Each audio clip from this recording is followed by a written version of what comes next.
आज मैं बात करने वाला हूँ बहुत ही रिसेंट में रिलीज हुई कोरियन मूवी के बारे में। इसका नाम है अनलॉक्ड और मुझे ये पर्सनली काफ़ी पसंद आई और आनी भी थी, क्योंकि इसमें वो चीज़ें हैं जो मुझे बहुत पसंद है और वो है क्राइम और थ्रिलर। और इन दोनों का जहाँ नाम है, समझ जाना दिमाग का रायता होने वाला है, बट इनके अपने अलग मज़े होते हैं। फिलहाल आते सीधे वीडियो पे।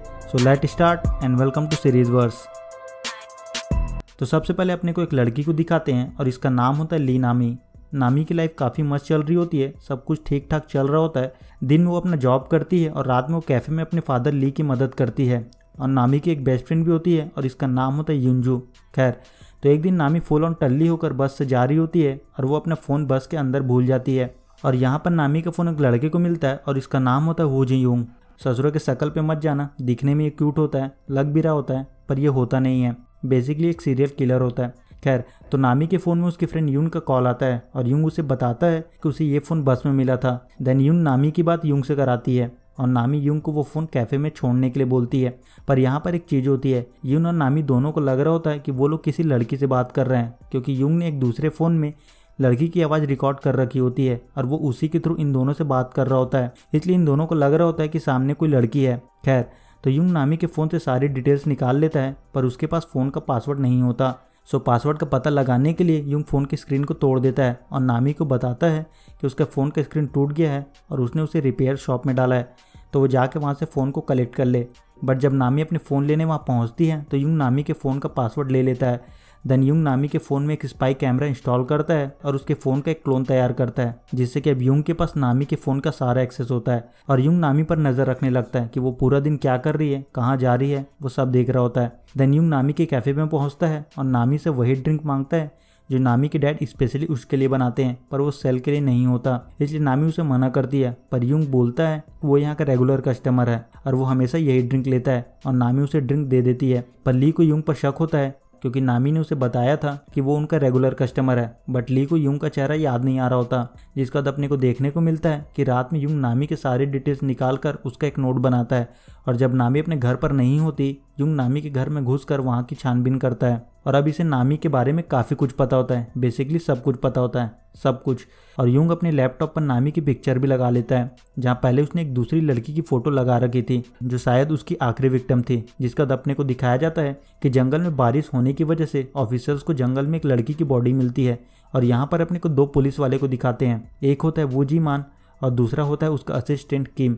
और ये दोनों बात कर रहे होते हैं कि ये कौन कर सकता है। और इन दोनों को जी मान के बेटे पर शक होता है, क्योंकि जहाँ पर बॉडी मिली थी वहाँ पर जी मान ने अपने बेटे के साथ ट्री लगाया था और उन्हें बॉडी के पास एक प्लांट फूड मिला था जिसे जी मान का बेटा यूज़ करता था।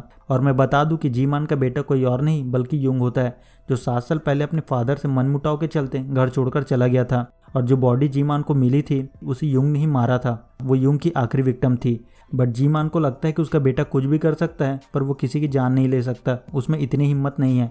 किम जी मान को बोलता है कि हो सकता है उसने ये ना किया हो, बल्कि वो किसी बुरी संगति में पड़ गया हो और उन लोगों ने ये सब किया हो। और किम जी मान को बोलता है कि हो सकता है उसका बेटे का कॉन्टैक्ट अब भी उसकी माँ से हो, तो उसे एक बार चेक करना चाहिए। जी मान जाकर अपनी वाइफ का फ़ोन चेक करता है और उसे पता चलता है कि उसकी वाइफ अब भी अपने बेटे से बात करती है और उसने अभी कुछ दिन पहले उसके लिए सामान और खाना भिजवाया था। और जी मान को यूंग का एड्रेस भी मिल जाता है। देन जी मान अपने बेटे यूंग को पकड़ने उसके घर पर पहुंचता है और वहाँ की छानबीन करता है। और जी मान को वहाँ विक्टिम्स के कुछ नोट्स मिलते हैं, जिसमें विक्टिम्स लड़कियों के सारे डिटेल्स लिखे होते हैं और ऐसी टोटल 8 लड़कियाँ होती है। और ऐसा ही नोट यूंग ने नामी के लिए बनाया होता है कि उसकी फैमिली कौन है, वो क्या करती है, वगैरह वगैरह। और जी मान को उस लड़की का नाम भी मिल जाता है जिसकी बॉडी उन्हें जंगल में मिली थी। नाउ यूंग वहाँ आ जाता है और उसे पता चल जाता है कि जी मान उसके घर के अंदर है। और यूंग किसी तरह जी मान को घर से दूर भेजने में कामयाब हो जाता है और सारे सबूत लेकर वहाँ से गायब हो जाता है, जिसका जी मान लास्ट विक्टिम की मदर से मिलता है। और यहाँ पर अपने को ये पता चलता है कि यूंग की लड़कियों को फंसाने का तरीका सेम ही है, फ़ोन की स्क्रीन तोड़ना, लॉक पता करना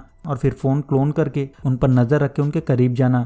और यूंग अपने विक्टिम को मारने के बाद उन्हीं के घर को यूज़ करता है और उनके ही पैसों पर सर्वाइव करता है। रात में जंगल में तेज बारिश होती है, जिससे वहाँ और भी बॉडीज मिलती है, जो कि टोटल 8 बॉडी होती है, जिससे पूरी सिटी में अफरा तफरी मच जाती है। और अब जी मान को जल्द से जल्द अपने बेटे को पकड़ना होता है। वहीं यूंग सीडी खरीदने के बहाने नामी के कैफ़े में पहुंचता है और यूंग नामी को बताता है कि वो एक सिक्योरिटी एजेंसी में काम करता है। और इस बार फिर यूंग वही ड्रिंक लेता है, बट इस बार ली उसे सर्व करता है और ली को यूंग पर शक होता है। और ली नामी से बोलता है कि वो उस लड़के से दूर रहे, क्योंकि उससे नेगेटिव वाइब्स आ रहे हैं और वो पहले कभी भी कैफ़े में नहीं आया। क्योंकि उसे अपने रेगुलर कस्टमर का चेहरा याद होता है। नामी अपने डैड की बातों को सीरियसली नहीं लेती, पर युंग इनकी बातें सुन रहा होता है। देन युंग नामी के फ़ोन से नामी के फादर को मैसेज भेजकर उनके फ़ोन के अंदर स्पाईवेयर इंस्टॉल कर देता है, जिसके बाद युंग ली के घर पहुंचता है और उन पर अटैक करके उन्हें बंदी बना लेता है। युंग ली को टॉर्चर करता है और उन्हें अपने काम करने का तरीका बताता है कि वो ये सब कैसे करता है, कि कैसे वो उनके फ़ोन से उनके सारे डिटेल्स निकालता है और उनका यूज़ करता है। और अब जब उसके पास फ़ोन है तब तक वो किसी के साथ कुछ भी कर सकता है। जिसके बाद युंग नामी के नाम को खराब करने के लिए उसके आईडी से उसके और उसकी बॉस की सीक्रेट बातें लीक कर देता है। नामी की बॉस ने उसे सैलरी हाइक दिया होता है और ये बात उन दोनों के बीच सीक्रेट होती है, किसी और को इस बारे में कुछ पता नहीं होता। और युंग इसी बात को सबके सामने लीक कर देता है, जिससे कि नामी की बॉस उससे जॉब से बाहर निकाल देती है। देन नामी युंग के साथ साइबर क्राइम में पहुंचती है और उन्हें सारी बात बताती है, पर ऑफिसर नामी को प्रूफ लाकर देने के लिए बोलते हैं कि उसका फ़ोन हैक हो गया था।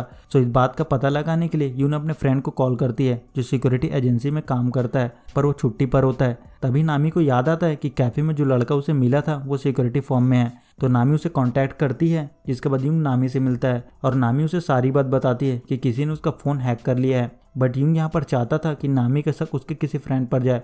सो युंग नामी को बोलता है कि शायद ये उसके किसी फ्रेंड ने किया होगा, उसके किसी करीबी ने, और इससे नामी का शक उसकी फ्रेंड यून पर होता है, क्योंकि बस यून के पास उसकी आईडी का पासवर्ड होता है। और नामी यून को अक्यूज करने लगती है, पर इससे यून हर्ट हो जाती है और वो गुस्से में बोल देती है कि हाँ उसी ने ये सब किया है और वो दोबारा उसे कांटेक्ट ना करे। इसका नामी गुस्से में अपना फ़ोन तोड़ देती है और तभी नामी को रियलाइज़ होता है कि ये सारी चीज़ें उसी रिपेयर सेंटर से स्टार्ट हुई है, मतलब गड़बड़ वहीं है, क्योंकि उससे पहले उसकी लाइफ तो मस्त चल रही थी।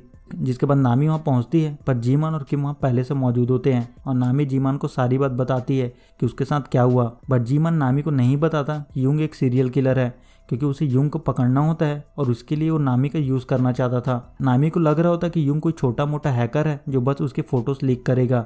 नामी को पता होता है कि स्पाईवेयर अब भी उसके फ़ोन के अंदर है। तो नामी जीमान के फ़ोन से सिक्योरिटी एजेंसी में कॉल करती है, तो उसे पता चलता है कि युंग नाम का कोई भी बंदा वहाँ काम नहीं करता। और फिर नामी युंग को पकड़ने का प्लान बनाती है ताकि किसी और को बर्बाद करने से पहले वो लोग उसे पकड़ लें। सो नामी का प्लान होता है कि वो युंग को कॉल करके अपने घर बुलाएगी और फिर जीमान और किम उसे पकड़ लेंगे, क्योंकि अभी युंग को नहीं पता कि उसे उसके बारे में पता चल चुका है। देन नामी युंग को कॉल करती है और उसे अपने घर बुलाती है और जीमान और किम नामी के घर के बाहर उसका वेट कर रहे होते हैं। और जब युंग नामी के घर आता है तो जीमान उसे पकड़ लेता है, पर जीमान उसे नहीं पहचान पाता। वैसे तो इसे अपने को लास्ट में बताया गया, पर मैं अभी बता देता हूँ कि ये युंग नहीं होता, मतलब ये जीमान का बेटा युंग नहीं होता, और इसलिए जीमान इसे नहीं पहचान पाता और युंग बड़े आराम से वहाँ से निकल जाता है। पर अब युंग को पता चल चुका होता है कि नामी को सब पता है और जीमान नामी को आज के रात कहीं और रहने के लिए बोलता है। जिसके बाद नामी अपना सिम पुराने फ़ोन में डालती है और जीमान उसे उसके डैड के घर ड्रॉप करता है और जीमान उसे अपना कार्ड देता है और नामी जीमान के कार्ड के पीछे लिख कर बताती है कि वो सिर्फ उन्हें टेक्स्ट मैसेज करेगी और अगर वो उन्हें टेक्स्ट मैसेज नहीं करती तो इसका मतलब यहाँ पर कुछ गड़बड़ है। आगे जीमान को कॉल आता है और उसे पता चलता है कि उन्हें एक बॉडी मिली है और उसका डीएनए उसके बेटे के डीएनए से मैच करता है। इधर नामी जब अपने घर पहुंचती है तो युंग उसके घर पर होता है और युंग उसे भी हॉस्टेज बना लेता है और उसे मैसेज करवाता है कि वो ठीक है। और फिर युंग नामी को उसके डैड के पास लेकर जाता है, जिसे उसने टब में बांध कर रखा होता है और टब में डुबाने की धमकी देकर युंग नामी को भी बांध देता है और अपने हर विक्टिम की तरह नामी की भी आखिरी वक्त की फोटो लेता है। समझो युंग के लिए ये एक रिवॉर्ड है। और फिर युंग उन दोनों को टब में डुबा देता है, पर जब युंग हॉल में पहुंचता है तो उसे पता चलता है उसकी लिटरली लग चुकी है। नामी ने कार्ड पर लिखा था कि वो केवल कॉल करेगी, क्योंकि नामी को रियलाइज हो गया था कि उसका दूसरा फोन भी हैक हो सकता है। खैर तो किम छिप छिपा कर घर के अंदर घुसता है, युंग उसे मारने की कोशिश करता है, पर जीमान उसे पकड़ लेता है और उसे अच्छे खासा पेल देता है। किम जाकर नामी और ली को टब से बाहर निकालता है। नामी होश में आती है, पर उसके फादर अब भी बेहोश होते हैं। इधर जीमान युंग से उसके बेटे के बारे में पूछता है और जब जीमान युंग का बैग चेक करता है तो उसे पता चलता है कि टोटल विक्टिम 8 नहीं बल्कि 9 थे और सबसे पहले इस किलर ने उसके बेटे युंग को मारा था, जो कि अपने घर के मनमुटाव के चलते घर छोड़कर चला गया था। और अब किलर ने युंग की आइडेंटिटी ले ली थी ताकि सबको उसके बेटे पर शक हो, सब लोग उसे किलर समझे। और जीमान को युंग का फोन भी मिलता है जिसमें उसकी आखिरी वक्त की पिक्चर्स होती हैं। जिसके बाद जीमान गुस्से में युंग को शूट करने वाला था, बट युंग उसे अपनी बातों में फंसाने की कोशिश करता है। युंग जीमान का मजाक उड़ाता है कि वो उसे शूट नहीं कर सकता क्योंकि वो सरेंडर कर रहा है और वो जेल जाने को तैयार है। पर तभी वहाँ नामी आती है और किम के गन से उसे शूट कर देती है और युंग की मौत हो जाती है और नामी के डैड भी बच गए थे और फिर नामी अपनी नॉर्मल लाइफ में वापस आ गई थी। पर अब भी उसके मन में डर होता है कि कहीं फिर से वो ऐसी मुसीबत में ना फंस जाए और मूवी यहाँ से खत्म हो जाती है। तो इसी के साथ इस वीडियो में इतना ही। तो वीडियो को यहीं रैप अप करते हैं। सी यू इन नेक्स्ट वीडियो, तब तक के लिए गुड बाय।